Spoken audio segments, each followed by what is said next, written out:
I was paid a healthy bounty for Ringo and Curly Bill, and realized there was real money to be made. That's why I went after Henry Plummer.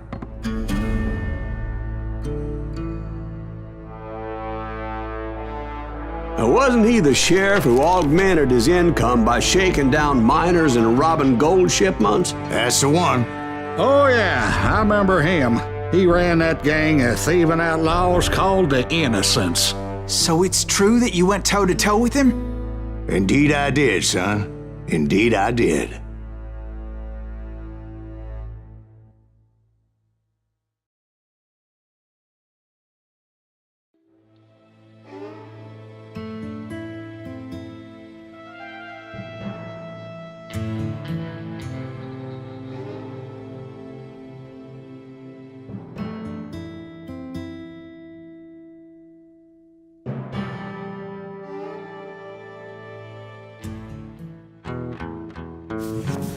I knew I needed resources if I was going to track down Roscoe,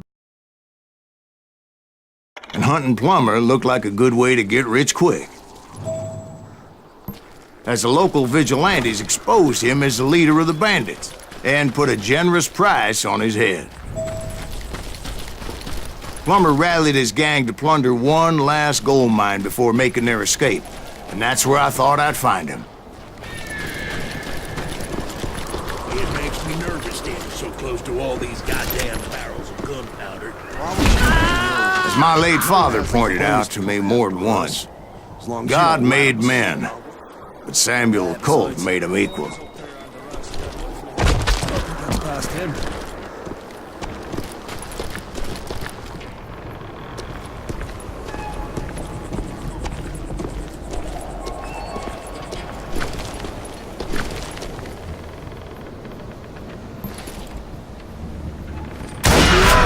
Who the hell is that then? Don't let him get a shot off! Oh!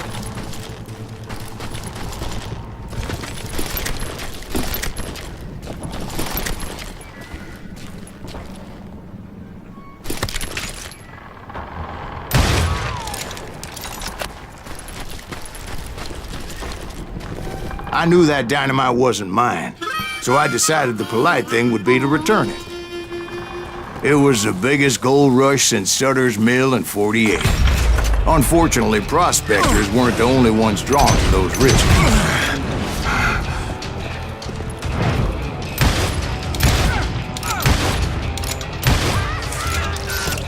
There were thieves and killers, robbing travelers and hijacking gold shipments.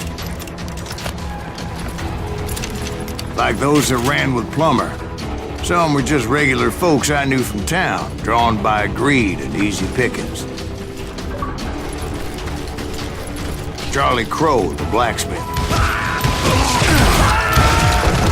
James, who worked in the stable.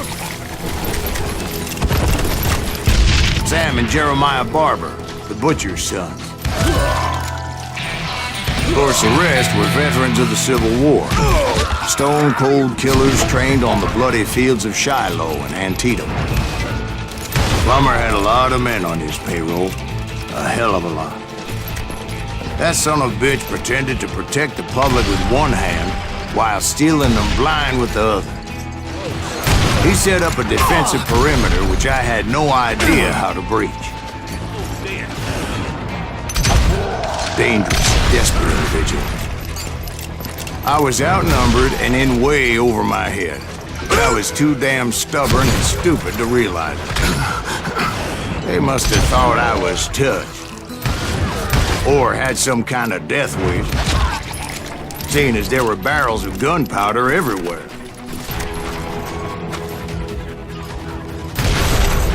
One stray bullet, one stray spark, and I'd be blown to hell and gone.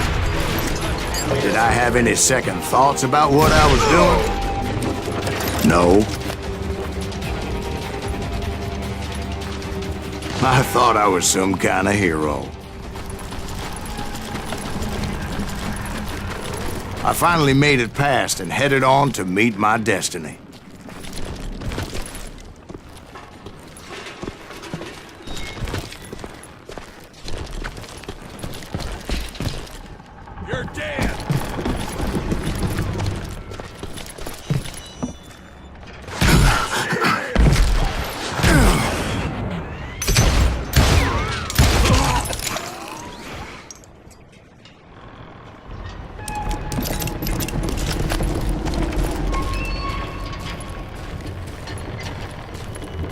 But first, I had something I needed to figure out.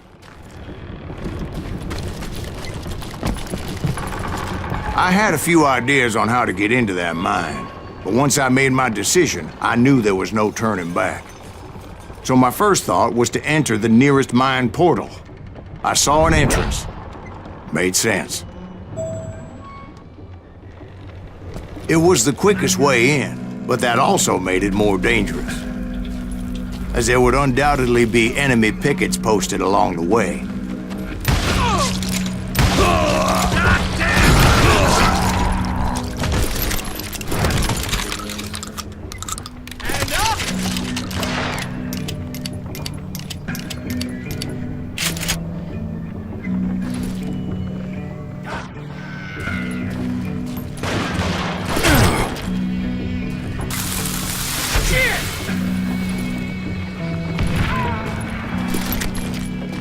Besides, once you enter a mine like that, it's easy to get all turned around. And that confusing maze of corridors wouldn't even be the worst of it. Some of those shafts could be as deep as hell.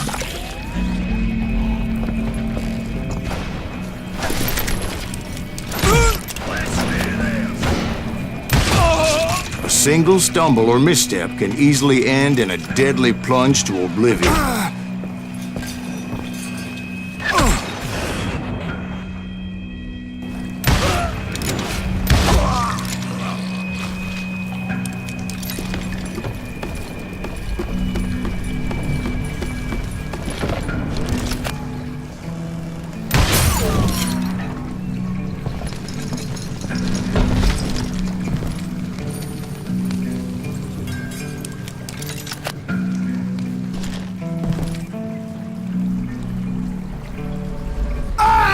This is why I do not like heights.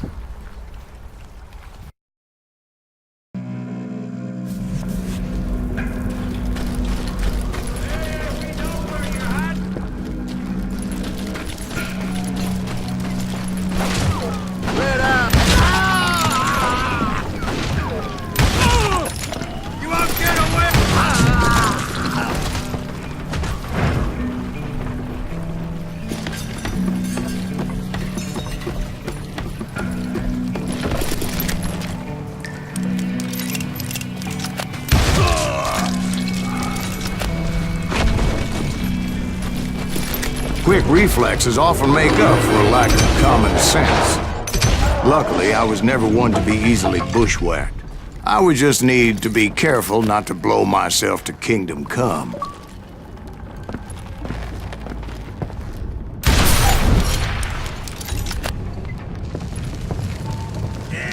With all that gunpowder and dynamite everywhere, a body has to know what he's shooting at. All it takes is one tiny spark, and boom.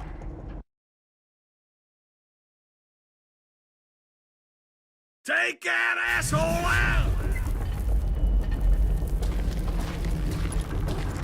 I'm putting you down! One wrong bullet could have turned that mine into a dad-blasted tomb.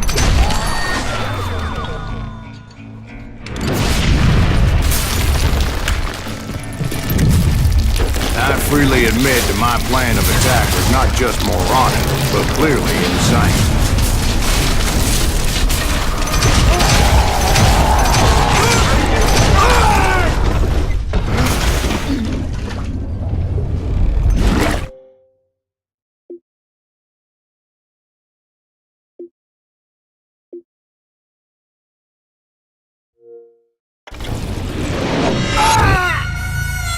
It's a good thing that I abandoned that ridiculous plan before I even tried it.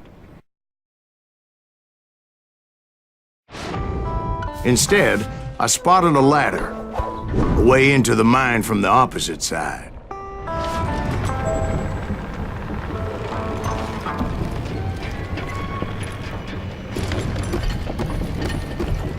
It was a long way around, but that approach seemed more sensible at the time.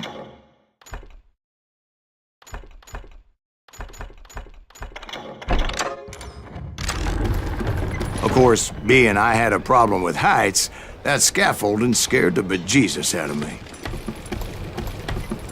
Climbing down that ladder required some caution. Because even though I had a younger man's reflexes,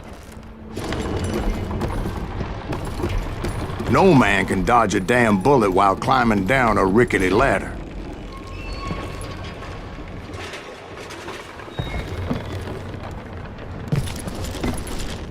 I needed to make a leap of faith.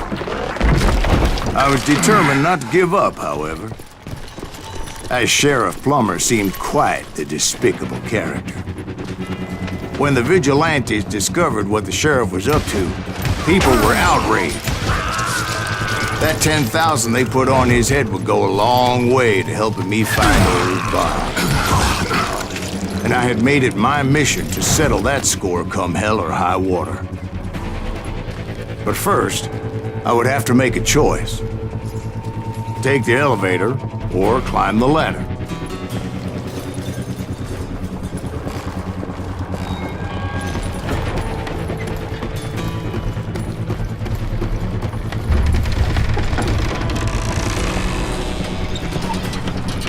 I wanted to use the element of surprise. Plus, I figured I could use the exercise. I was warmed up already, so what the hell?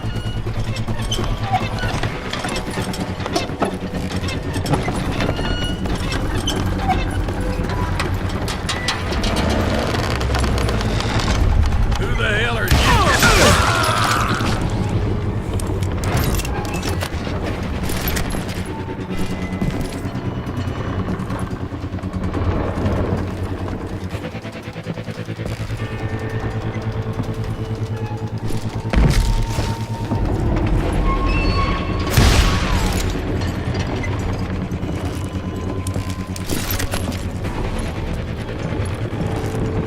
Plummer was a mad dog killer, and the people of Nevada City deserved better.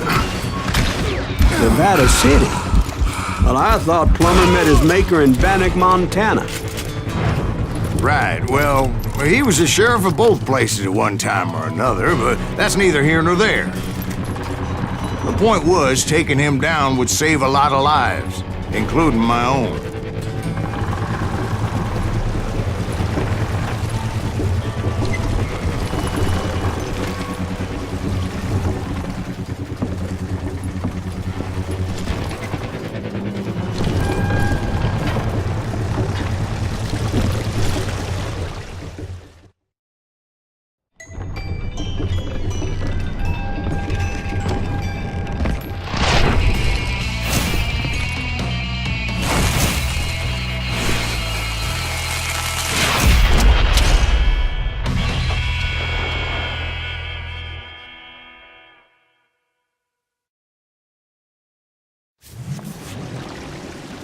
Gonna blow you into next This week, day is just getting worse and worse for you. Henry Plummer was clearly unhinged, and I could see right away that this was gonna take some doing. Run! Oh!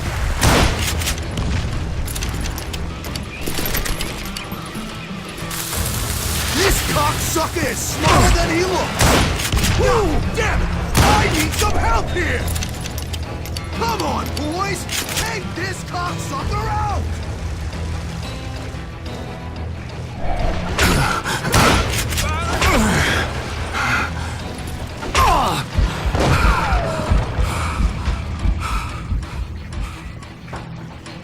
You can't hide!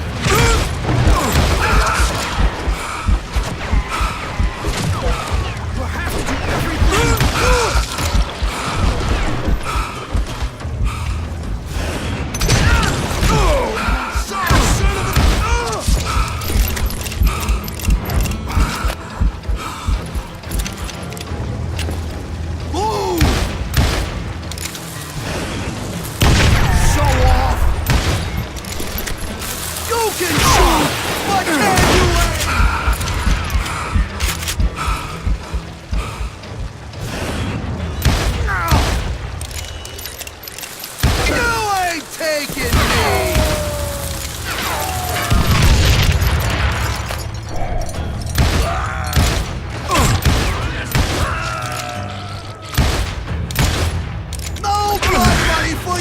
today. They're gonna burn you in a million pieces. Nice shot. Bet you can't do it again.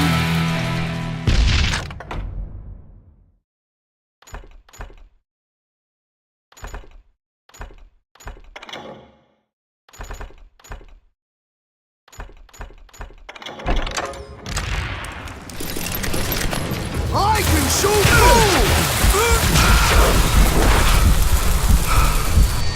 What do you think you're doing?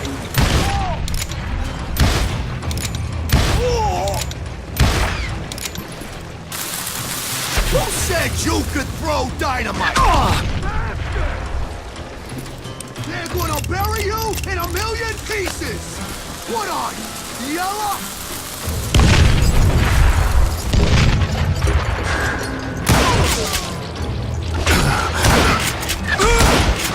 That is smart! I got a lot more dynamite than you! You can shoot, but can you aim?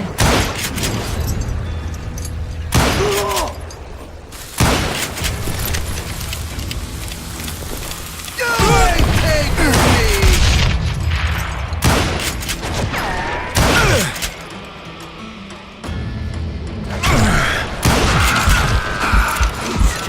A lot of good men. No blood money for you today.